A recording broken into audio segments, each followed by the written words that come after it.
तो जय हिंद दोस्तों, कैसे हो आप सभी। तो आज जो हम पढ़ने वाले हैं एसएससी जीडी के लिए आपका अनुपात व समानुपात यानी कि रेशियो एंड प्रोपोर्शन। तो ये जो आपका मैथ होता है यानी कि आपका अर्थमेटिक मैथ, जो कि आपका एसएससी में काफ़ी ज़्यादा इंपॉर्टेंट होता है अर्थमेटिक मैथ। और उसको समझने के लिए सबसे पहले आपको दो टॉपिक जो होते हैं वो क्लियर होने चाहिए। फर्स्ट होता है आपका परसेंटेज यानी कि प्रतिशत, उसके अलावा दूसरा होता है आपका यहाँ पर अनुपात। अनुपात व समानुपात दोनों ही टॉपिक आपको यहाँ पर अच्छे से क्लियर करने पड़ेंगे। अगर ये जो आपके दोनों टॉपिक अच्छे से क्लियर नहीं हुए तो बाकी अर्थमेटिक मैथ के जो आपके टॉपिक होते हैं, चाहे आपका प्रॉफिट एंड लॉस हो गया, उसके अलावा आपका सिंपल इंटरेस्ट, कंपाउंड इंटरेस्ट, यानी सभी टॉपिक में ये जो आपका यूज होते ही होते हैं। यानी कि कहें तो बिल्कुल बेसिक से अगर मैथ सीखना है तो ये दोनों टॉपिक आपको अच्छे से क्लियर करने पड़ेंगे। तो चलिए आज हम यहाँ पर देखेंगे अनुपात व समानुपात, यानी क्या होता है अनुपात व समानुपात। अच्छे से यहाँ पर हम जो है पढ़ने वाले हैं। और यहाँ से एसएससी जीडी में आपका एक प्रश्न या फिर आपके दो प्रश्न, मिनिमम आपका एक प्रश्न आपका यहाँ से आता ही आता है। तो बिल्कुल हम सभी टाइप जो है इसके देखेंगे कि आखिर जो आपका अनुपात, जैसे कि सबसे पहले तो हमको जब अनुपात पढ़ रहे हैं तो अनुपात ही पता होना चाहिए कि आखिर ये जो अनुपात होता है क्या होता है। यहाँ पर आपका अनुपात वो आखिर आपका होता क्या है, यानी इंग्लिश की बात करें तो इसको क्या कहते हैं हम यहाँ पर, रेशियो। क्या होता है रेशियो। तो अनुपात क्या होता है, जैसे कि मैं बात करूँ इसकी परिभाषा के बारे में, तो दो समान राशियों के बीच तुलना करना, यानी कि दो समान राशियों के बीच तुलनात्मक संबंध को क्या कहते हैं, अनुपात कहते हैं। अनुपात कहते हैं। अब ये जो अनुपात क्या होता है, जैसे कि हम यहाँ पर बात करें, जैसे मैं लिख दूँ ए अनुपात बी। क्या है ए अनुपात बी, तो इसका मतलब आपका ए भी पता होना चाहिए कि इसको हम क्या कह सकते हैं, ए बट्टे बी भी कह सकते हैं। यानी अनुपात का मतलब क्या होता है, बट्टा होता है। ये चीज़ आपको यहाँ पर अच्छे से क्लियर होनी चाहिए। अनुपात का मतलब क्या होता है, बट्टा। जैसे कि मैं बात करूँ 2:3, तो इसका मतलब 2/3 भी होता है। ये जो आपको यहाँ पर ये चीज़ अच्छे से आपको पता होना चाहिए। जैसे कि हम बात करें, कोई भी आपका सपोज कीजिए यहाँ पर दो, ये जो आपकी परिभाषा जो कह रही है वो क्या कह रही है, दो समान राशि, यानी कि यहाँ पर आपका दो एक जैसी ही राशि होनी चाहिए, जब जाकर आप यहाँ पर तुलना कर सकते हैं। जैसे कि मैं बात करूँ यहाँ पर आपका केजी यानी कि किलो, तो किलो का अनुपात जो होना चाहिए वो आपका किलो में ही होना चाहिए। ऐसा नहीं है यहाँ किलो में है, यहाँ पर आपका ग्राम में है। उसके अलावा मैं बात करूँ यहाँ पर आपका, जैसे कि यहाँ पर क्या हो, आपका लीटर, तो लीटर का अनुपात भी यहाँ पर किससे होना चाहिए, लीटर से होना चाहिए। तो ये चीज़ आपको यहाँ पर पता होना चाहिए। जैसे कि हम बात करें यहाँ पर समय है, वो किस में है आपका, हावर्स में है, यानी कि घंटे में। तो इस तरफ भी आपका समय जो है वो किस में होना चाहिए, आवर्स में, यानी कि यहाँ पर भी आपका घंटे में होना चाहिए। ऐसा नहीं है कि यहाँ पर आपका घंटे में, यहाँ पर मिनट में। तो जब आपका दो समान राशियों के बीच में जब आप तुलना करते हैं, जैसे कि हम बात करें, चलिए हम यहाँ पर देख लेते हैं। जैसे कि हम बात करें 350 केजी क्या है, गेहूँ है। 350 केजी गेहूँ है और ए अनुपात वी क्या है, ए अनुपात वी में हमको 3:4 में इनको क्या करना है, विभाजित करना है। तो हम कैसे करेंगे, सबसे बिल्कुल बेसिक सी बात है। यानी यहाँ पर हमको क्या करना है, दोनों को इनको जोड़ना है। कितना है, 3 और 4 करें कितना, 7। और 7 की जो वैल्यू है वो हमारी यहाँ पर कितनी है, 350 केजी है। कितनी है, 350 केजी। तो एक की वैल्यू निकालेंगे हम यहाँ से, तो एक बराबर में कितना आएगा, यानी 7×5 = 35। एक बराबर में कितना आ गया, 50। एक की वैल्यू जो है वो कितनी है, 50 केजी। तो यहाँ पर ए की वैल्यू कितनी है, 3। 3 में 50 का गुणा करें कितना आएगा आपका, यहाँ पर 150 केजी आएगा अनुपात में। बी की वैल्यू कितनी है, 4। 4 का गुणा करें 50 से, तो ये कितना आएगा आपका, यहाँ पर 200 केजी आएगा। तो यहाँ पर जो संबंध निकला है ए और वी में, तो 150 किलो और आपका यहाँ पर 200 किलो, टोटल मिलाकर आपका यहाँ पर कितना हुआ, 350 केजी। तो इस प्रकार से आपको तुलना करना होता है। अब चलिए हम यहाँ पर दोस्तों देखते हैं इनमें कि जो आपके प्रश्न होते हैं वो किस प्रकार से आपके परीक्षा में दिए हुए होते हैं, उनको आपको कैसे सॉल्व करना होता है। तो चलिए हम यहाँ पर देख लेते हैं। जैसे कि आपको यहाँ पर एक प्रश्न यानी कि सबसे ये जो आपका बेसिक आपको पता होना चाहिए कि जैसे मैं कहूँ ए अनुपात बी, जैसे मैं कहूँ ए अनुपात बी कितना है, 2:5 है। कितना है, 2:5 है। तो आपको यहाँ पर पता होना चाहिए कि जो ए की वैल्यू है वो कितनी है, यहाँ पर आपकी 2 है, और बी की जो वैल्यू है वो यहाँ पर कितनी है, 5 है। ये बात आपको अच्छे से क्लियर होनी चाहिए। अब यहाँ से जो प्रश्न बनते हैं वो आपके यहाँ पर कैसे बनते हैं, तो चलिए देखते हैं। जैसे कि मैं कहूँ ए अनुपात बी बराबर कितना है, 2:3 है।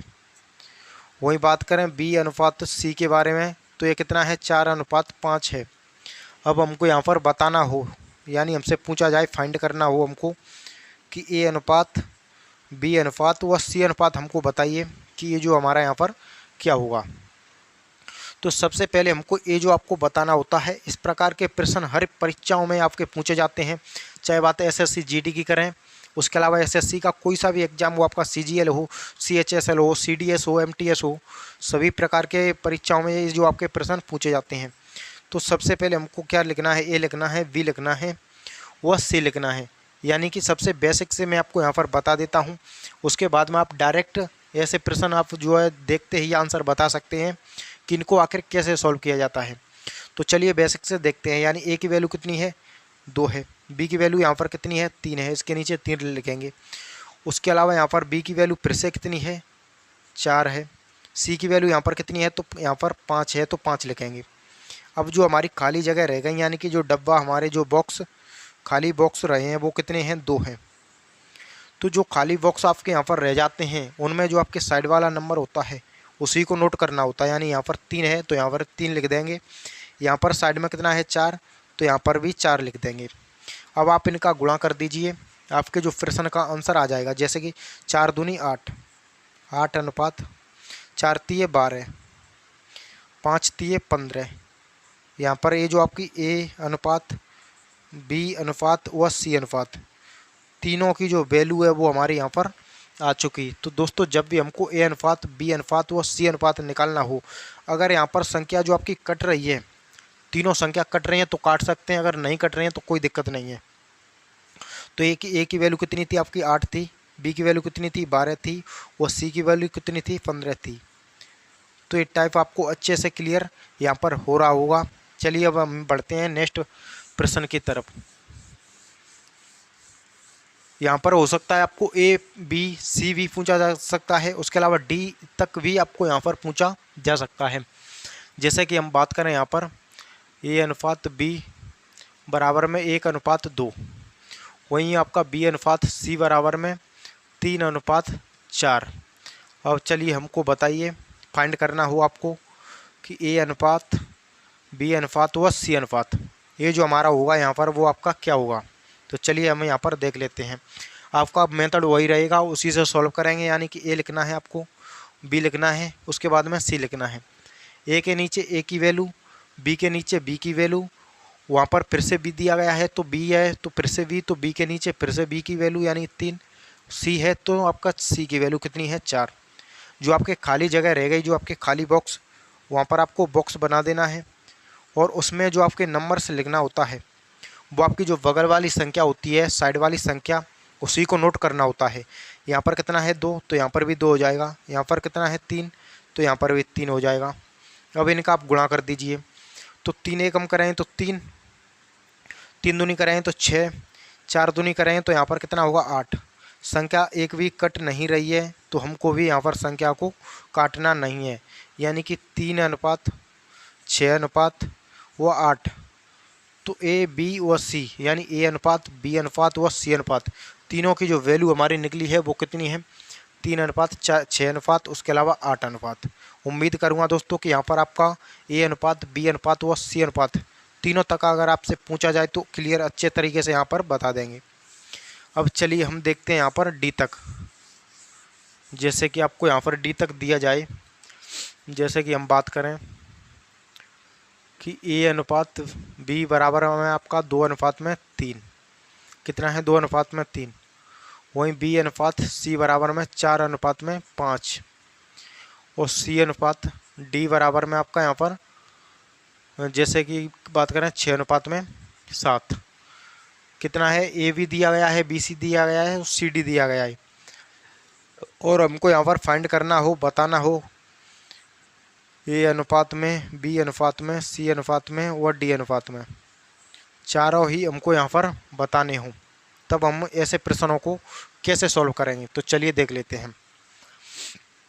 तो यहाँ पर हम देखें तो ए की वैल्यू कितनी, ए लिखना है, बी लिखना है, सी लिखना है और डी लिखना है। जब आपके 3 तक पूछा जाता तो 3 लिखते, या 4 तक पूछा गया है तो हम 4 लिखेंगे। तो ए के नीचे ए की वैल्यू लिखिए कितना है 2, बी के नीचे बी की वैल्यू कितना है 3, फिर से बी के नीचे बी की वैल्यू कितना है 4, सी के नीचे सी की वैल्यू कितनी है 5, फिर से सी है, सी के नीचे सी की वैल्यू 6, डी के नीचे डी की वैल्यू कितनी है 7। अब आपको यहाँ पर ध्यान रखना है कि जो बॉक्स खाली जगह हमारी रह गई हैं, यानी एक खाली जगह हमारी यहाँ पर है और एक खाली जगह यहाँ पर है, एक खाली जगह आपकी यहाँ पर है, यानी कि यहाँ पर कितनी है 3, तो हमारी 3 ही खाली जगह यहाँ पर भी होंगी। ये जो आपके तीनों बॉक्स हैं, और ये जो खाली बॉक्स रह गए हैं, जो खाली जगह, इनमें जो हमको नंबर नोट करना होता है वो जो आपको बगल वाला नंबर लिखना होता है। यहाँ पर कितना है 3, तो यहाँ पर भी 3 लिखेंगे, यहाँ पर भी 3 लिखेंगे, कितने लिखेंगे 3। अब यहाँ पर देखें तो यहाँ पर बगल में कितना है 5, तो यहाँ पर भी 5, यहाँ बगल में कितना है 4, तो यहाँ पर भी 4, यहाँ बगल में कितना है 6, यहाँ पर भी 6। अब इसको आपको क्या कर देना है, गुणा कर देना है। आपका जो अनुपात है, ए अनुपात, बी अनुपात, सी अनुपात और डी अनुपात, सभी जो यहाँ पर निकल करके आ जाएंगे। जैसे कि हम बात करें 4 दूनी 8, 8 छिके करें तो 48 अनुपात में। यहाँ पर करें तो आपका 4 तिये 12, 12 छिके करें तो 72 अनुपात। यहाँ पर बात करें तो 5 छिके करें तो 30, 30 तिये करें कितना होगा 90। यहाँ पर हम करें तो 5 तिये 15, 5 तिये 15, 15 सत्ते 105। तो ए अनुपात, जैसे कि ए अनुपात, बी अनुपात, सी अनुपात व डी अनुपात, चारों के जो रेशियो हैं दोस्तों, चारों के जो अनुपात हैं वो हमारे यहाँ पर निकल करके आ चुके हैं, यानी कि ए अनुपात, बी अनुपात, सी अनुपात व डी अनुपात। तो उम्मीद करूँगा कि आपको 4 तक भी अगर पूछा जा सकता है तो आप अच्छे से यहाँ पर आंसर बता सकते हैं कि आखिर हमको ऐसे प्रश्नों को कैसे यहाँ पर सॉल्व करेंगे। तो चलिए हम इसको हटाते हैं। अब हम यहाँ पर नेक्स्ट प्रश्न देख लेते हैं, यानी नेक्स्ट टाइप। जैसे कि हम बात करें, अगला हमारा जो टाइप रहने वाला है वो क्या है, वो है हमारा यहाँ पर दोस्तों 2a बराबर में 3b। हमारे यहाँ पर कितना है 2a बराबर में 3b। तो जब भी आपको इस प्रकार का प्रश्न आपको पूछे जाते हैं तो एक चीज़ आपको यहाँ पर ध्यान रखनी है कि जो वैल्यू आपके यहाँ पर पास में लिखी है, यानी ए के बगल में कितना है 2, बी के बगल में कितना है 3, तो ये जो वैल्यू होती है वो आपकी वास्तव में उन्हीं का मान नहीं होती है जो आपका दूसरे वाली का मान होता है। जैसे कि यहाँ पर कितना है ए, तो ए की वैल्यू 2 ना होकर कितनी है 3 है, ए की वैल्यू कितनी है 3। वहीं ये जो आपका 2 है, वो 2 जो आपका ए की वैल्यू ना होकर किसकी वैल्यू है, वो आपकी बी की वैल्यू है। यानी कि यहाँ पर ए बट्टे बी की बात करें तो यहाँ पर कितना होगा 3/2 होगा, कितना हुआ 3/2। तो ये चीज़ आपको यहाँ पर अच्छे से पता होना चाहिए। यहाँ से आपके प्रश्न आते हैं और आपको डायरेक्ट, जैसे अभी आपने पहला कॉन्सेप्ट देखा था उसमें आपको पूछा जाता था कि ए अनुपात, बी अनुपात व सी अनुपात, उसी प्रकार से आपको यहाँ पर भी पूछे जाएंगे। जैसे कि हम बात करें कि 3a बराबर में 4b बराबर में 5c। अब आप यहाँ पर बताइए, क्या बताइए कि ए अनुपात, बी अनुपात व सी अनुपात हमारे यहाँ पर होने वाला है वो आपका क्या होगा। तो इसके लिए डायरेक्ट जो शॉर्टकट ट्रिक होती है उसके बारे में भी मैं आपको बता दूंगा। उसके बाद आपका जो मेथड होता है इसको सॉल्व करने के लिए वो होता है आपका एलसीएम मेथड, यानी कि list common multiple, LCM methods. लेकिन एलसीएम मेथड जो होता है वो आपकी काफ़ी लॉन्ग जो मेथड हो जाता है और डायरेक्ट जो ट्रिक होती है। तो चलिए दोनों ही मैं आपको बता देता हूँ। तो सबसे पहले हम यहाँ पर बात करेंगे एलसीएम से। तो इन तीनों संख्याओं का जो हम एलसीएम लेंगे तो हमारा कितना आएगा, यहाँ पर 5 चौके 20, 20 तिये 60, कितना आएगा 60। अब 60 को डिवाइड करेंगे किससे, 3 से, यानी कि ए की वैल्यू कितनी है 3, तो कितना आएगा 20, यानी कि हमारी ए की वैल्यू तो कितनी आ गई 20। वहीं बात करेंगे एलसीएम कितना है 60, 60 को डिवाइड करेंगे 4 से तो कितना आएगा 15, यानी कि बी की जो वैल्यू है वो हमारी कितनी आ गई 15।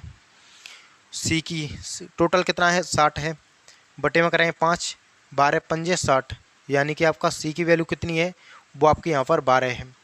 तो इनका हम डायरेक्ट अनुपात लिख सकते हैं कितना, 20 अनुपात में 15 अनुपात में 12। लेकिन चलिए मैं आपको यहाँ पर डायरेक्ट शॉर्टकट ट्रिक भी बता दूँ, आपको यहाँ पर इसकी भी ज़रूरत बिल्कुल नहीं पड़ेगी। ये जो आपकी काफ़ी लॉन्ग मेथड है, डायरेक्ट जो आपका मेथड होता है वो क्या होता है, यानी कि जिसकी भी वैल्यू आपको यहाँ पर लिखनी है, जिसकी भी वैल्यू आपको निकालनी है, उसकी वैल्यू को क्या कर दो, छिपा दो, बाकी जो दो वैल्यू बची हैं उनका गुणा कर दो। जैसे ए की वैल्यू हमको निकालनी है, किसकी, ए की, तो ए का मान को छिपा दो, बाकी दोनों बचा 4 और 5 बचा, तो 5 चौके करें कितना होगा 20। उसके बाद में हमको बी की निकालनी है, तो बी के मान को छिपा दो, बाकी बचा जो आपका ए बचा सी बचा, यानी कि यहाँ पर 3 यहाँ पर 5, 5 3 करेंगे 15। उसके बाद में सी की निकालनी है, तो सी की वैल्यू को आपको यहाँ पर छिपाना होगा।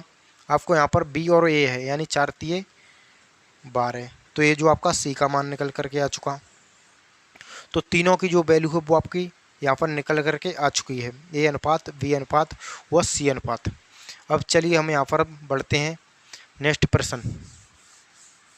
ये जो आपका डायरेक्ट ट्रिक से आप ऐसे फाइंड कर सकते हैं जल्दी से जल्दी। तो चलिए अगला जो हमारा प्रश्न है, जैसे कि 5a बराबर में 7b बराबर में आपका 9c बराबर में हमारा कितना है 9c। अब हमको जो बताना हो कि ए अनुपात, बी अनुपात व सी अनुपात हमारा यहाँ पर होगा तो क्या होगा। तो चलिए हम डायरेक्ट ट्रिक से करेंगे, यानी जिसकी भी वैल्यू आपको निकालनी है उसके मान को क्या करना होगा, आपको यहाँ पर छिपाना होगा। जैसे कि ए की निकालनी है तो बी व सी में गुणा करना होगा, तो 9 7 करें तो कितना होगा 63। तो ए की वैल्यू कितनी आ गई 9 7 63। अब हमको निकालनी हो बी की, तो बी का मान निकालने के लिए बी की वैल्यू छिपानी होगी, तो 9 पंजे कराएँ कितना होगा 45, इसका अनुपात 45। अब सी की निकालनी हो, तो सी की निकालनी है तो आपको सी के मान को छिपा दो, तो 7 पंच कराएँ कितना होगा 35। तो तीनों का जो मान है वो हमारा कितना आ गया, ए अनुपात, बी अनुपात व सी अनुपात। तो 63 45 व आपका यहाँ पर 35। तो उम्मीद करूँगा कि यहाँ पर अच्छे से ये भी क्लियर हो गया होगा। अब चलिए हम यहाँ पर देखते हैं कि आपको यहाँ पर भी 4 वैल्यू देकर और आपको ए अनुपात, बी अनुपात, सी अनुपात व डी अनुपात अगर पूछ लिया जाए तब आप यहाँ पर कैसे सॉल्व करेंगे। तो सबसे पहले हम यहाँ पर देखें कि 1a बराबर में 3b बराबर में 4c 7d कितना है 7d। अब हमको बताना हो यहाँ पर कि ए अनुपात, बी अनुपात, सी अनुपात व डी अनुपात, चारों ही अनुपात हमको बताने हो, चारों ही रेशियो हमको यहाँ पर बताने हो, तो कैसे बताएं। तो सबसे पहले जो मैंने आपको बताई थी, जिसकी भी वैल्यू आपको निकालनी है उसकी वैल्यू को कर दो आपको यहाँ पर हाइड, यानी कि छिपा दो। तो ए निकालनी है तो ए के मान छिपा दो, बाकी कितना बचा 3 बचा, 4 बचा और 7, तो 7 यानी कि 4 3 करें कितना हुआ 12, 12 7 करें कितना हुआ 84। ए की वैल्यू कितनी हो गई 84। अब हमको बी का मान निकालना है, तो बी के मान को छिपा दो, तो 4 का गुणा 1 में करें 4 एकम 4, 4 7 28, बी की वैल्यू कितनी हो गई 28। अब सी की वैल्यू निकालनी हो तो इसको छिपा दो, तो 7 करें 21, 21 एकम 21, इसका मान कितना होगा 21। अब अगर डी का निकालना है तो डी को छिपा दो, 4 3 12, 12 एकम 12। तो चारों के जो अनुपात हैं, चारों के जो रेशियो हैं तो वो आपके यहाँ पर निकल कर के आ चुके हैं, यानी कि 84 अनुपात 28 अनुपात 21 अनुपात 12। अगर संख्या कट रही है तो आप काट सकते हैं, अगर संख्या नहीं कट रही है तो आप बिल्कुल यहाँ पर नहीं काटेंगे। जो आपका चारों का जो अनुपात है, ए अनुपात, बी अनुपात, सी अनुपात और डी अनुपात, वो आपका यहाँ पर कितना है 84 28 21 12। तो बिल्कुल दोस्तों उम्मीद करूँगा कि अच्छे से आपका यहाँ पर ये टाइप बी अच्छे से क्लियर हो गया होगा। चलिए 1 2 प्रश्न यहाँ पर हम और देख लेते हैं, उसके बाद में हम बढ़ेंगे यहाँ पर कि जब आपको पूछा जाए यहाँ पर वर्गानुपात, वर्गमूलानुपात, घनानुपात, घनमूलानुपात, उसके अलावा मिश्रित अनुपात और आपका जो प्रतिलोमानुपात यानी कि विलोमानुपात, वो आखिर यहाँ पर क्या होते हैं। तो चलिए हम यहाँ पर वो भी देख लेते हैं।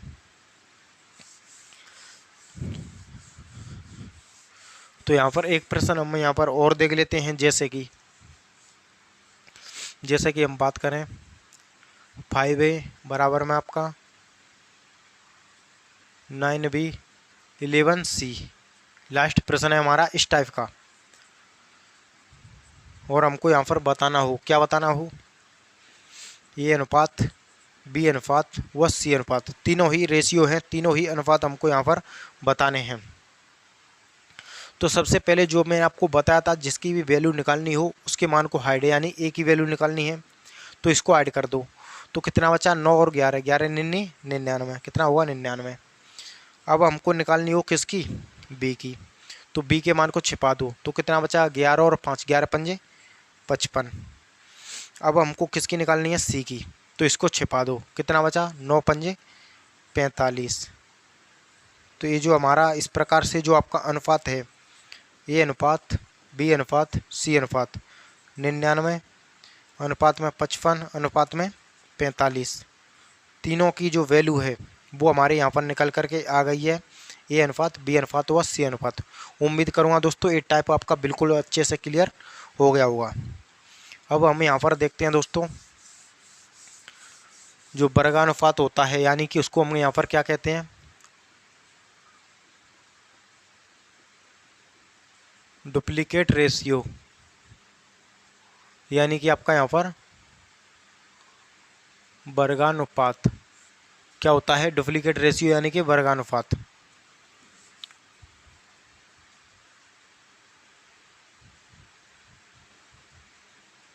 तो चलिए वर्गानुपात देख लेते हैं।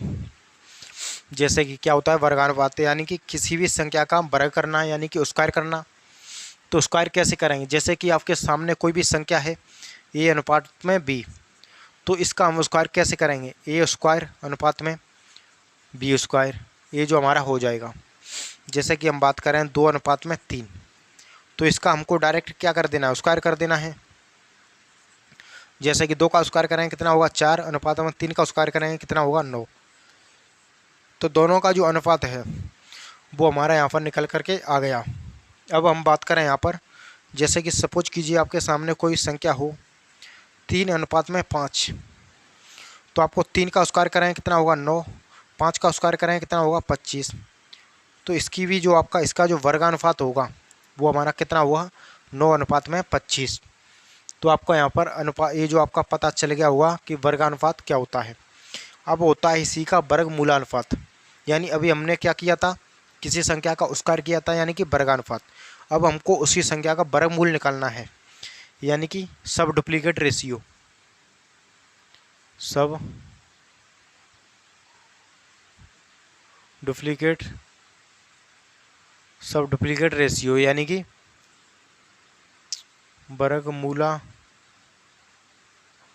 वर्गमूलानुपात का, यानी कि जैसे कि हम बात करें ए अनुपात में बी, क्या है ए अनुपात में बी, तो इसका वर्गमूल करेंगे तो आपका वर्गमूल चढ़ेगा, ये जो आपका क्या हो जाएगा ए रूट बी, यानी ए रूट बी।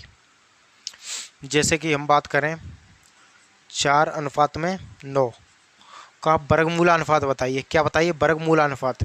तो इनका जो वर्गमूला अनुपात होगा तो इसके ऊपर रूट चढ़ेगा, इसके भी ऊपर रूट चढ़ेगा। जब ये बाहर निकल करके आए तो कितना होगा, ये 2 होगा और ये यहाँ पर 3 होगा। दोनों का जो रेशियो है, दोनों का अनुपात है वो कितना है 2 अनुपात में 3। तो ये भी आपको अच्छे से पता चल गया होगा। अब हम देखते हैं यहाँ पर जो घना अनुपात होता है, उसके बाद में देखेंगे जो विलोमा अनुपात होता है, यानी कि घना अनुपात।